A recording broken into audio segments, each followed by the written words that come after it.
The vote was already done when I walked back to my seat. I had been gone 3 minutes. Water, corridor, 3 minutes.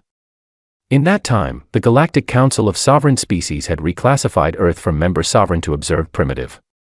11 abstentions. 3 votes in favor. Quorum technically met. That is how you end 89 years of work. A plurality of delegates who could not be bothered to stay in the room, and 3 who could. I sat down. Owen Marsh, our senior attaché, leaned toward me. His face was doing something very careful while the rest of him did something else entirely. They read the ruling while you were. I heard it from the corridor, I said. The automated translation feed carried the Vethkai delegate's voice all the way to the water station. Clear and even. The sound of someone reading words they wrote a week ago and stopped feeling before they finished writing them. Earth's observer status. Earth's suspended voting rights. Earth's reclassification as a preconvergent civilization with noted behavioral volatility. Behavioral volatility. I wrote it down. Small letters. Neat line. I write things down when I want to keep them. Not because I will forget. Because I want the physical record of the moment a thing happened, so that the moment cannot later be revised into something easier to sit with. The Vethkai delegate, whose full name takes 40 seconds to pronounce correctly and whom every human in our delegation had been privately calling the delegate for 6 years, was now moving through the formal citation list. The evidence submitted to support the reclassification. First citation, Earth's military history. 512 pages, compiled by the Velshani representative. Cross-referenced, footnoted, translated into 11 galactic languages. Every conflict, every war, every organized armed action spanning several thousand years of human civilization. Not a single page asking why we stopped. We noted that. Second citation, human art. Specifically, the Council's commissioned cultural review of Earth's creative output, which concluded that a significant portion of human artistic work was designed to produce emotional responses in the observer. Their term for this was emotionally coercive output. That phrase appears in the formal document. I looked at Owen. He was looking at his notepad. His pen had stopped moving. I thought about what it meant to spend 30 years sharing the thing you believed was most worth knowing about yourself. Your music, your films, your painting, your writing. Because you thought that was what it meant to belong to something. To offer the best of what you are. And to be told it was coercive. Third citation, the Kashan ceasefire negotiation of 2281. I did not need the citation list for that one. I was there. 2 species, 9 hours in a room, the session minutes from falling apart entirely. I made a joke. Small, dry. About the seating arrangement and the fact that both delegations had independently chosen to sit as far from each other as the room allowed, which meant both of them had ended up directly beside the humans.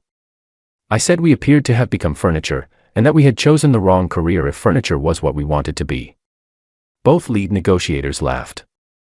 The session did not collapse. 3 species who were not in the room filed formal distress complaints the following week. They had reviewed the transcript and determined that the humor had been deployed strategically to manipulate the emotional environment of the negotiation. They were not wrong. That was exactly what I had done. The delegate finished the citation list and opened the floor for Earth's formal response. The chamber had that quality that large rooms get when everyone in them is waiting and trying not to look like it. I stood. 16 years. 43 diplomatic sessions. Species who breathe methane, species who see in spectra we cannot perceive, species for whom direct eye contact is a declaration of aggression. 16 years of rooms not built for human bodies and conversations not built for human minds. I knew what the chamber was waiting for. They had prepared for protest. For formal counterfilings. For grief dressed up as diplomatic language. We note the Council's position, I said. I sat down. Owen's pen still had not moved.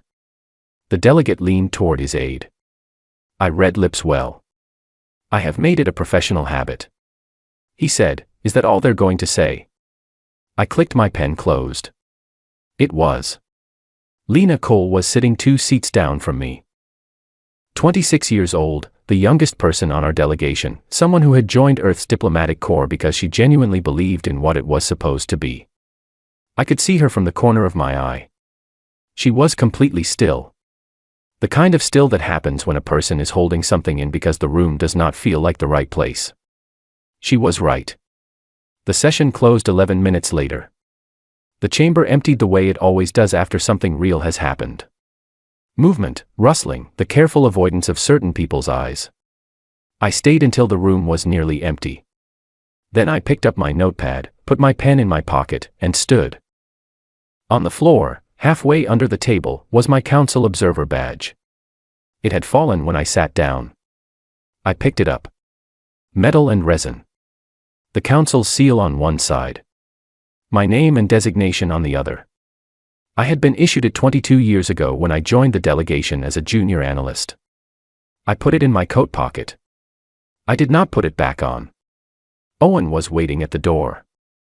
He opened his mouth. "Not here," I said. He closed it. We walked out together. Behind us, the chamber lights dimmed in sequence. One by one. The automated end-of-session protocol. The room went dark. I did not look back. There was nothing to see. We did not announce the withdrawal. That was the first decision, and it took about 4 minutes to make. I called Calvin Price at Earth Strategic Affairs at 3 a.m, his time. He picked up on the second signal. That told me he had been awake. "Tell me it went better than the feed says," he said. "The feed is accurate." A pause. "The kind that has weight in it. What do you need from me?" "Authorization for full withdrawal. All personnel, all infrastructure, all active programs. No press. No formal announcement. No filing until the last ship clears the line." He was quiet for a moment. I could hear him breathing. Calvin was not a man who made decisions without examining them from several angles. That quality was exactly why he had the position he had. But 12 years of working alongside him meant I knew the sound of him deciding. "You have it," he said. "Thank you. Sarah." "Yes." "How bad is it going to be for them?" I sat with the question. Not because the answer was unclear. Because I wanted to be precise. "They don't know what they have yet," I said. "That's the bad part." I ended the call. By morning, the process had begun. Not dramatically. The way water leaves a container that has a small hole at the bottom. You do not notice it at first. You notice it when you reach for what should be there and find that it is not. The medical exchange program went first. 47 human doctors, researchers, and pharmaceutical specialists embedded across 19 council species medical networks. They filed standard leave of absence notices, citing internal administrative restructuring, and began handing over their caseloads. Neatly. Completely. Every active file documented, every ongoing treatment written up in enough detail that someone could theoretically continue it. Whether someone would was a separate question. The 12 engineers on Relay 7 came next. The relay was the communications backbone for a 30-light-year corridor covering 8 council species home systems and a number of contested territories whose communication infrastructure had never been independently maintained. The engineers had been keeping it running for 11 years. They had not been contracted to do it. They had noticed that it needed someone and had stayed. They filed departure notices. Then spent 2 weeks writing documentation. Every maintenance log, every known fault point, every workaround they had developed over 11 years for a system that had what they privately called a personality. Hundreds of pages. Nobody from the council acknowledged receipt by the time the last engineer boarded the transport. The xenolinguistics database was not a matter of personnel. It was a matter of access.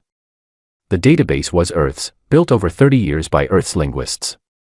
It contained translation tools for 43 galactic languages, including 17 language pairs for which no cross-language reference had existed before human linguists created one. Access had been offered to council members as a courtesy. I made the change from a secure terminal aboard the diplomatic vessel Grey Line, which was already moving toward the threshold line. 2 minutes of work. I changed the permissions. I logged it. I sat for a moment looking at the confirmation screen. Somewhere, right now, A Velshuni translator was probably attempting to access the Zarathi phonemic cross-reference guide they had been using every other week for 4 years. I did not reverse the change. The mediation offices were Owen's responsibility. 4 offices. 4 disputed territories along the Kashan corridor. Each staffed by 2 or 3 human mediators who had been sitting in the same rooms with the same parties for years. Learning the pressure points. Learning when to push and when to be quiet. Earning the specific kind of trust that is the only thing that makes certain conversations possible. 2 of the active agreements had been a single signature away from completion when we withdrew. Owen locked the offices, filed standard administrative closure notices, and said nothing about the agreements. The council would find the paperwork eventually. They would understand what had been close to finished. That was no longer our concern. The last item was a cultivation license held by a small agricultural cooperative on Earth's northern continent. They had been supplying a specific organic compound, a spice blend, for lack of a better translation, to a distribution network serving 5 council species. The Council Nutritional Review Board had classified it as a non-essential dietary supplement. I had flagged the cultural significance of that supply chain in 3 consecutive annual reports. None of the flags had been acted upon. The license was not renewed. On the final morning, I stood in my cabin aboard the Grey Line and looked at my notepad. Every item on the list was checked. Lena knocked on my cabin door and told me we were approaching the threshold line.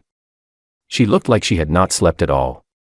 She was still 26 years old, but she looked like something inside her had aged in ways that would not appear on any scan.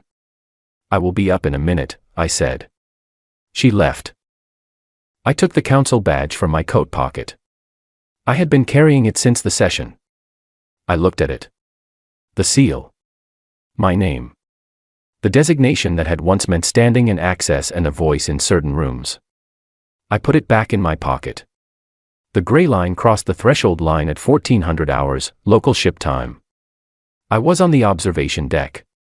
The boundary beacons passed outside the viewport, the automated markers designating the edge of council space. On the other side, Earth's independently managed territory.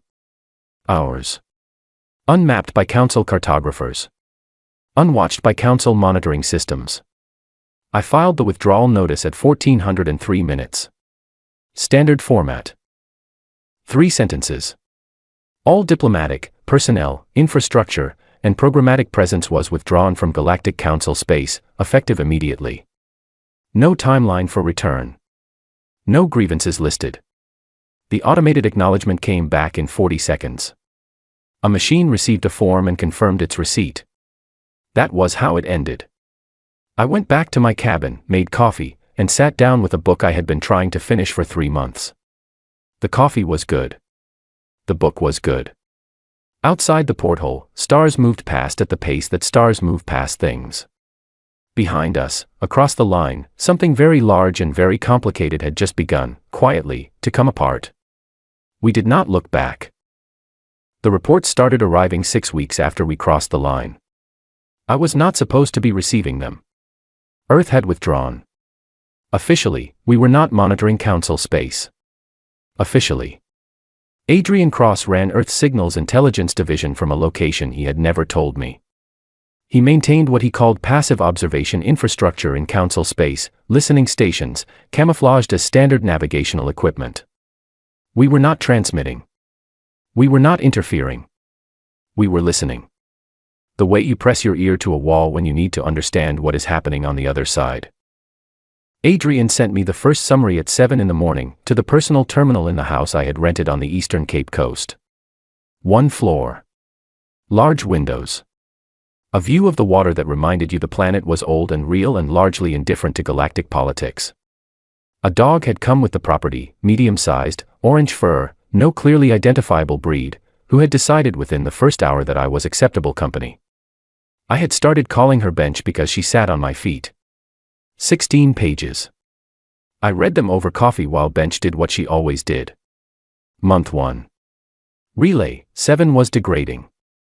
The team that had replaced the human engineers had the documentation. Every page of the hundreds of pages those engineers had written before leaving. What they did not have was 11 years of living with a system that had been modified and patched and coaxed along in ways that sometimes matched the documentation and sometimes did not. The engineers had called it a personality. The replacement team was discovering what that meant. Signal degradation reached 23% across the corridor within 4 months. The Velshani were blaming the GOLVine maintenance crews. The GOLVine were blaming budget shortfalls. Neither of them mentioned the documentation. I wondered if they had read it. Month 2. 3 disputes in the Kashin corridor, all of which had been in active mediation at the time of our withdrawal. 2 of them had been close. The kind of close that takes years to build. Years of the same humans in the same room, learning where the walls are, learning when a silence means anger and when it means consideration, earning the kind of trust that does not transfer cleanly to a handover document. Without the mediation offices, both parties had reconvened twice through formal council channels and stopped both times. The council's own mediators were available. But they were not the people who had spent 3 years building those specific rooms, and the rooms were gone, and what had lived in those rooms was gone with them. One of the disputes had escalated to a formal military posture. No shots fired. But both sides had moved assets into position, and assets in position have a way of becoming arguments for staying in position. I had flagged this risk 14 months before the session. A formal risk assessment on the Kashin mediations and what would happen to them if the human offices were disrupted for any reason. The report had received an automated receipt confirmation. I read the Kashin section. Put the summary down. Bench pushed her nose against my knee. I know, I said. I picked the summary back up. Month 3. The Zarathi hegemony and the Velshani consortium sat down for a routine trade session and managed 40 minutes before the table collapsed. The reason was linguistic. It was always going to be linguistic. 17 shared phonemes across their 2 languages, each one carrying opposite meanings depending on breath pattern at the point of articulation. For 40 years, human translators had managed this. Not because anyone contracted them, not because there was a budget line for it. Because the humans who built the Xenolinguistics database had noticed the problem in year 2 and had simply made themselves available. It was that kind of thing. The kind that happens when someone sees a gap and fills it and does not file for recognition. Without the database access. Without the translators who had been recalled. The Zarathi said a word that meant we agree. The Velshani heard a word that meant something that is not we agree. The official council statement said the session had ended due to cultural misalignment. I read that phrase twice. Month 4 brought what I had been waiting for. The spice blend supply had dried up within weeks of the cultivation license lapsing. 5 affected species. Populations that had been receiving the compound regularly for years. The Council Nutritional Review Board classified the withdrawal effects as minor. Sleep disruption. Appetite changes. Moderate physical discomfort. Nothing critical, nothing requiring medical intervention.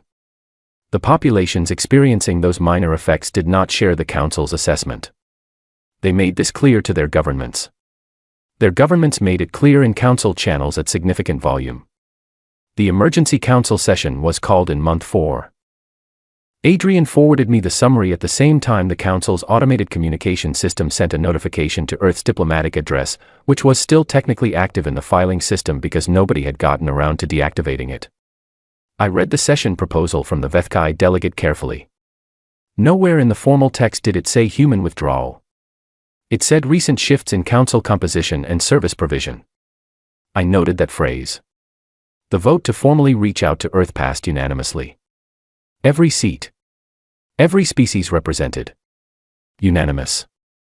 The reclassification that started all of this had managed 3.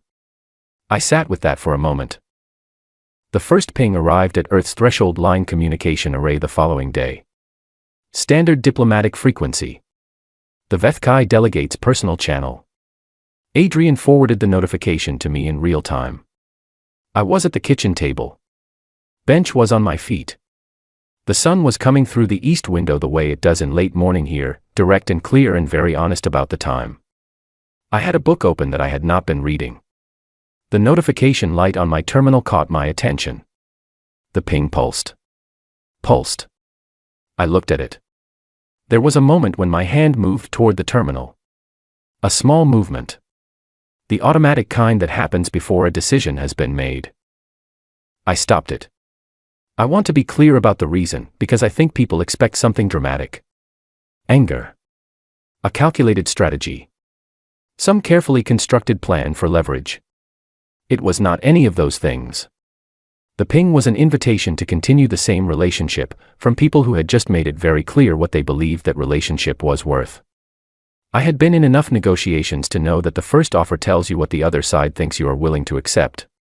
We were not accepting that. The ping ran its full duration.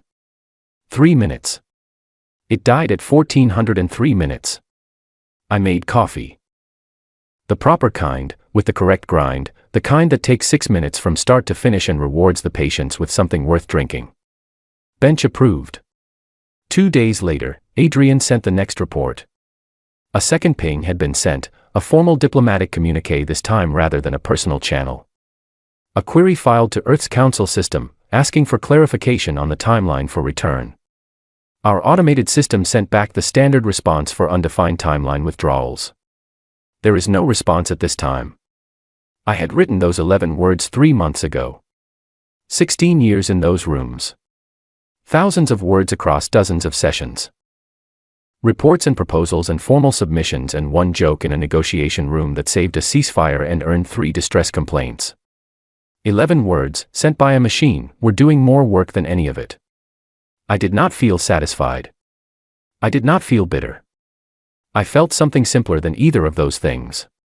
The clean, strange sensation of a person who has stopped trying to explain herself to someone who was never listening, and found the quiet on the other side was holding her up just fine. Outside, rain came in off the water. Behind it, the line. And behind the line, everything we had built and given and maintained without being asked was finally becoming visible to the people who never thought to look. Bench put her chin on my knee. I let her. They sent 3 envoys. I watched all of them from a distance. The first came 8 months after we crossed the line. The Vethkai delegate himself, which told me something. Not about sincerity. Sincerity is easy to perform, and the delegate had been performing things across a conference table from me for years. It told me about urgency. It told me the situation had shifted to the level where they stopped sending representatives and started sending the person responsible. He arrived at the threshold line and transmitted a prepared statement to the automated receiver. Our array logged it and forwarded the audio file to Adrian, who forwarded it to me. I was making lunch. I listened while I cooked.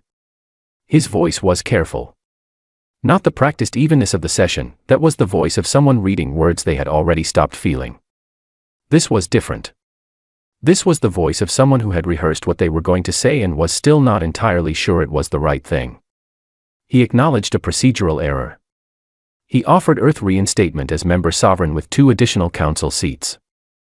2 seats that would give Earth a voting weight we had never previously been offered across 89 years of membership. He used the phrase procedural error 3 times. I finished making lunch. I ate it. I filed no response. Procedural error. I want to be precise about why that phrase mattered. I did not need an apology. Diplomacy is not built on apologies. It is built on revised assessments. What would have told me something real was a statement saying, "We were wrong about what you are." Not, "We followed the wrong process." Not, "The form was filled incorrectly." Wrong about what you are. Procedural error was not that. Right. Okay. Fine. The second envoy came 3 months after the first. Not from the council directly. A consortium of 6 smaller species, the ones who had abstained from the reclassification vote. The ones who had not pressed for it and had not fought against it and had, in doing nothing, allowed it to happen. They came together, which told me something new. In all my years of council experience, those 6 species talked to each other through intermediaries when they talked at all. Their representative transmitted a different kind of statement. Not formal. Personal. She spoke about the Kashin corridor. About the mediation office that had been in her species' territory, the one where Owen had turned off the lights on the last day of withdrawal. She said her government had been 2 weeks away from presenting a finalized agreement. The parties had met once more without the office and had not met again. She mentioned the medical exchange program. Specifically, a human doctor named Colin Hale who had been embedded in their medical system for 6 years, working on a pediatric treatment that her government had been following closely. The research had stopped when Hale left. The data was his. The methodology was his. The 6 years of patient trust was his. Those things had left with him. I listened to the full transmission. I sat with it for a long time after.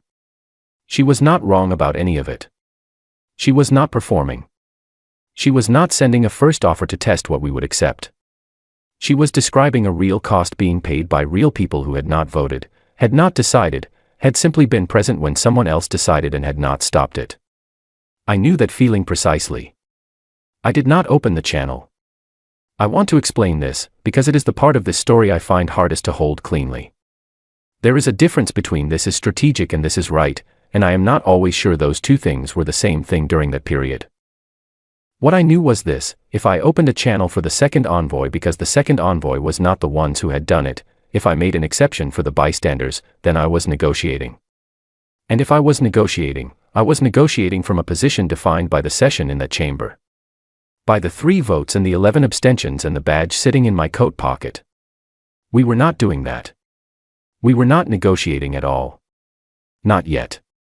Yet was a word I was not ready to say out loud. The channel stayed closed. Her transmission ended. She paused before she disconnected. A long pause, long enough that I thought she was going to say something else. She did not. I kept the pause in my notes. I kept it.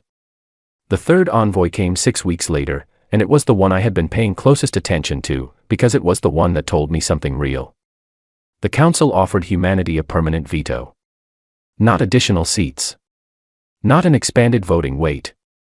A veto. Unilateral halt authority over any council motion. Without debate. Without appeal. No species in the 89-year history of the Galactic Council had ever been offered a permanent veto. It was not a thing the council had previously treated as a real option. It was now. The Vethkai delegate transmitted the offer personally. His voice on the recording was different from the first transmission. Quieter. The rehearsed quality was entirely gone. He sounded, if I am being precise, like a person who had spent several months understanding something he should have understood much earlier, and who was finding that understanding uncomfortable to live in. He called the offer a gesture of profound respect. I listened to the full transmission twice. Then I opened a channel to the threshold line array. This was the first communication we had initiated since the withdrawal. 8 months. First contact, originating from our side. I let 5 seconds of silence sit on the open channel. We note the council's position, I said. I closed it. Owen was in the room when I made the call. He was quiet for a long moment. Then he said, "Was that the right call?" "I don't know yet," I said. He nodded. He had known me long enough to understand that was a real answer. "He sounded different," Owen said. "The delegate." "On the recording." "Yes." "Different how?" I thought about how to say it precisely. Like someone who wrote a list of everything they thought you were and is starting to realize the list was wrong. Owen considered that. "Is that enough?" I took the badge from my coat pocket. Turned it over. The council seal caught the light. I set it on the table between us. We both looked at it. "Not yet," I said. That evening I wrote a full report to Calvin's office. Not a diplomatic filing. A personal summary of the 3 envoys, my assessment of the council's current position, and my recommendation for next steps. The recommendation was to continue the silence. Not forever. But longer. Something was happening inside the council that the veto offer had made visible. They were no longer simply reacting to practical problems, the relay, the corridor, the supply chain breakdown. They were starting to ask the question underneath all of those problems. The question that all the practical problems were pointing toward. Where did all of this come from? If they followed that question honestly, it would bring them somewhere real. But following a question honestly is very different from reacting to consequences. Consequences produce offers. A veto. Additional seats. Procedural error, repeated 3 times into a recording at a line nobody was answering. I needed them to follow the question. That took time. And it would not happen while they were still in the mode of making offers. The silence was not punishment. I want to be clear about that, because it is easy to read it as punishment and it was not. Punishment is a response to something. Punishment says, look what you did, and now look what I am doing because of what you did. What we were doing was different. We were letting them see. Not what they had done. What we had been. I picked up the badge from the table. I put it in the desk drawer. Not the bin. Not my pocket. A drawer. The kind where things go that you are not ready to decide about. I was not ready. They finally sent someone who was not trying to fix it. That was how I knew something had genuinely changed. 7 months after the third envoy, a single transmission arrived at the threshold line. Not a diplomatic channel. An academic frequency, the kind used for research data transfers and scholarly communication. The identification header read, Velshani Institute for Interspecies History. The attachment was a document. No covering message. No request. No offer of any kind. Just the document, sent to our array, and a return address that was not the Council's. Adrian flagged it. I opened it. The title read, A Preliminary Assessment of Humanity's Functional Role Within the Galactic Community, 2201 to 2289. The author's name at the top was Nora Webb. I looked at the name for a moment. It was a human name, which surprised me. I ran a search through Earth's academic registry. She was real, a dual-citizenship human scholar embedded at the Velshani Institute for 12 years, working primarily in interspecies sociology. 9 published papers during that time, most of them in Velshani academic journals. None of them widely circulated within Earth's own institutions. She had apparently spent the past 7 months writing this one. I poured coffee. The proper kind. Bench settled onto my feet. I sat down and began to read. The first section was methodology. She had approached it the way a forensic examiner approaches a scene, starting not from a theory, but from a set of facts that required explanation. The facts were the specific failures that had occurred in the 8 months since Earth's withdrawal. She mapped each failure back to its cause. Then she mapped each cause forward to its origin.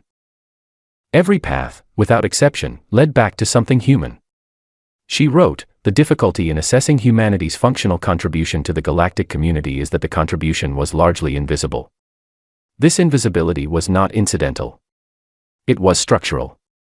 Humans did not create institutions to solve problems and then publicize the institutions. They identified gaps and filled them, and then they stayed. She had been working on this for 7 months and had not told the Council she was doing it. She had sent it directly to the threshold line. That told me something about her. Section 2 was on human mediation. She had gone back through the Council's conflict record for 89 years and cross-referenced every resolved or de-escalated dispute with the presence or absence of human mediators. The number she arrived at was 31.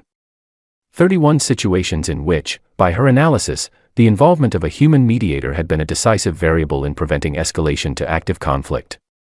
She used precise language. She said decisive variable, not sole cause. She was being careful. She also included the 7 situations since our withdrawal in which escalation had occurred, and noted that human mediators had been scheduled or present in 6 of those 7 situations prior to the withdrawal and would, by all reasonable projections, have been present at the critical moments. She wrote, humans did not mediate through authority. They had none, structurally speaking. They mediated through something that does not appear in our taxonomies of diplomatic function.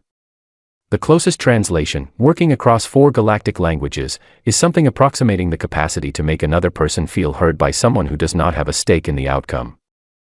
This is rarer than it sounds. Most diplomatic frameworks are built entirely around stakeholders. Human mediators were, functionally, the only consistent non-stakeholders in the room. I read that section 3 times. On the 3rd reading, I understood something I had never had language for. 16 years in those chambers. For decades of Earth sending people to that council.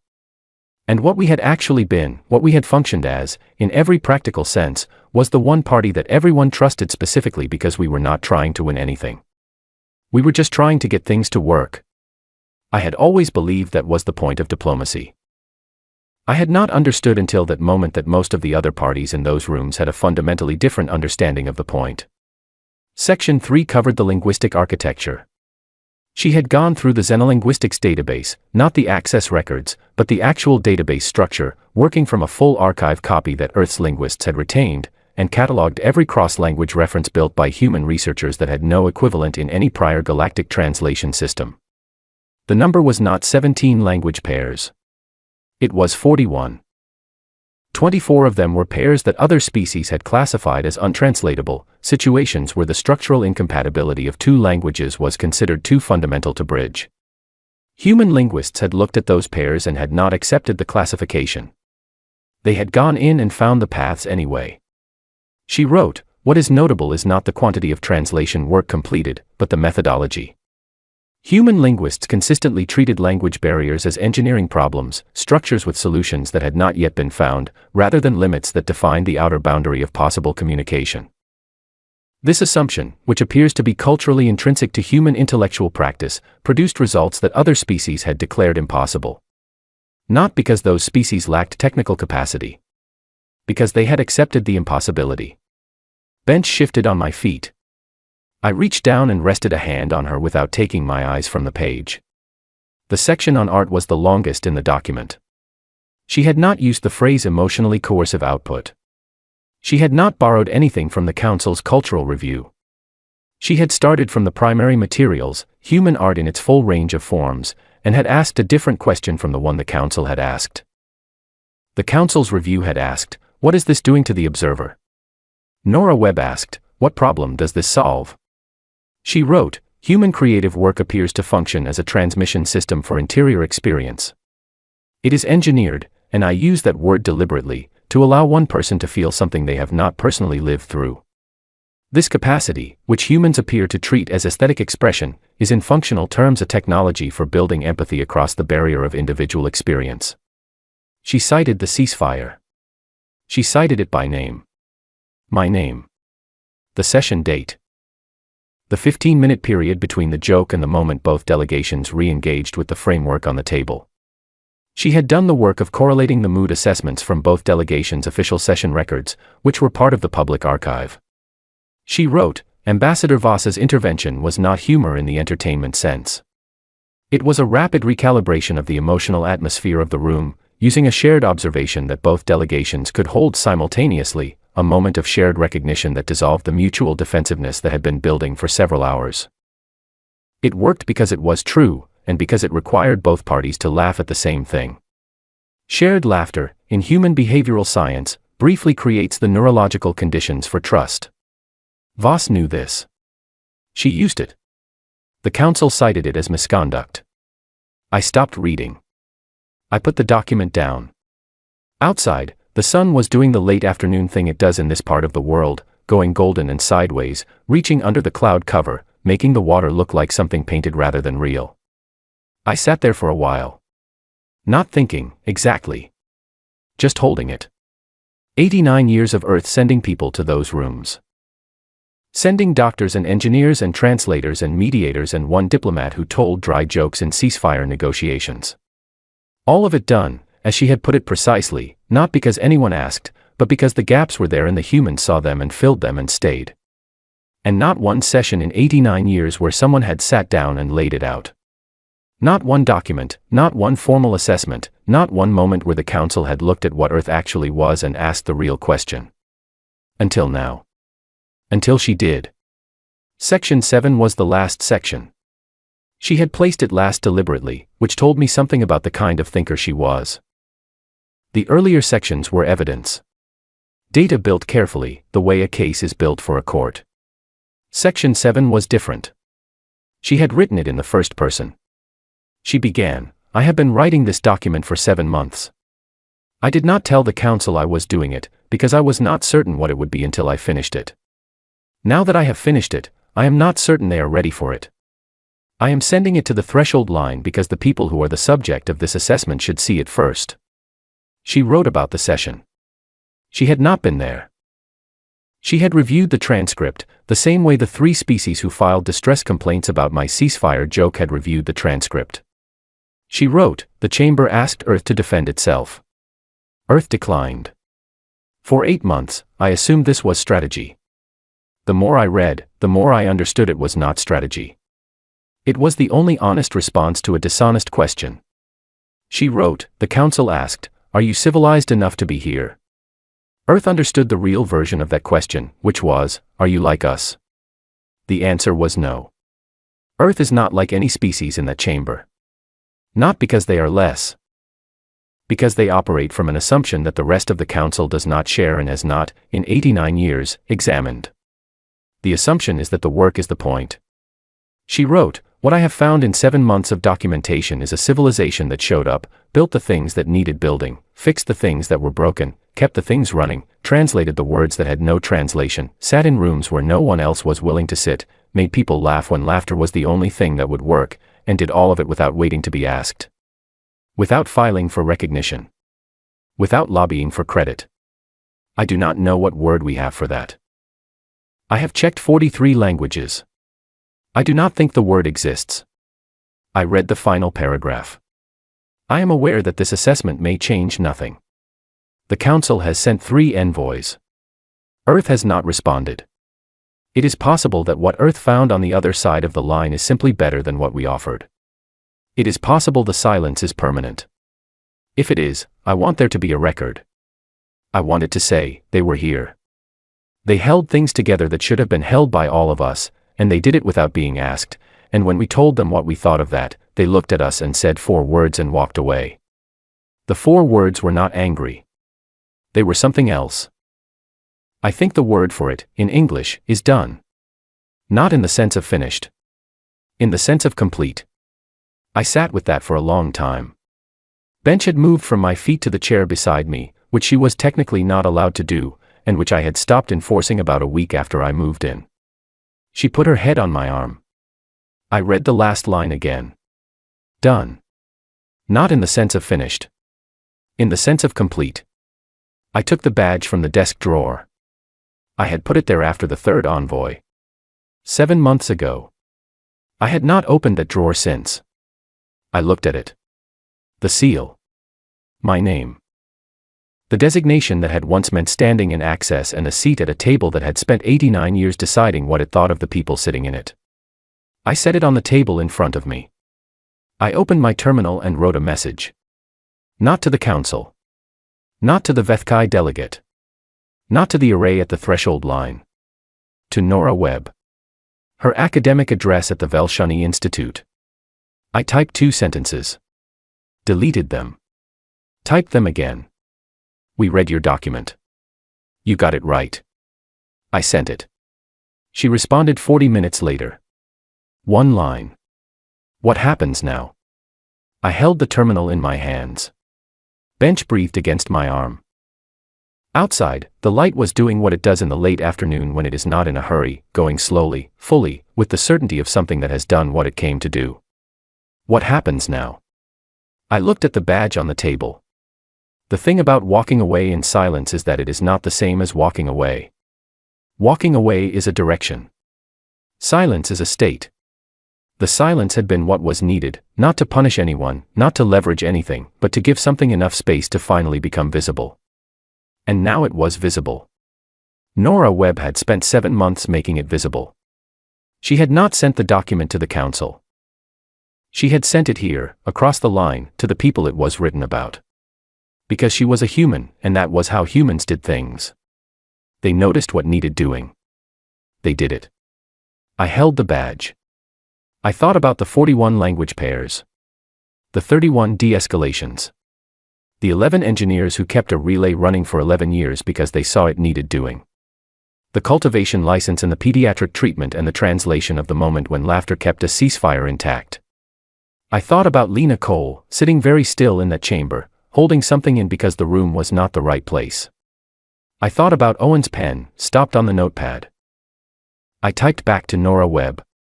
Something changes. Not everything. Just enough. I did not put the badge back in the drawer. I did not put it on. I put it in my coat pocket, where it had been since the session. Where it fit. I closed the terminal. Made one more cup of coffee. Sat by the window while the sun finished what it had started. We had not gone back. We would not go back to what we had been, the ones who filled the gaps without being seen, who built and maintained and translated and mediated without ever quite being heard, who told a joke in a negotiation room and got 3 formal complaints for it and did not stop doing what they were doing. That version of the relationship was finished. But there was something on the other side of the line now that had not been there before. A document. A name. A question asked honestly for the first time in 89 years. What had we been? We had been the work. We had always been the work. The question was whether what came next could be built on an honest answer to that question. That was new. That was worth something. Bench jumped down from the chair and settled back onto my feet. I let her. The light outside finished what it was doing and let the dark come in the way the dark always does, quietly, without asking, filling the space that opens up when the day is done. I did not look at the badge. I already knew what I was going to do in the morning.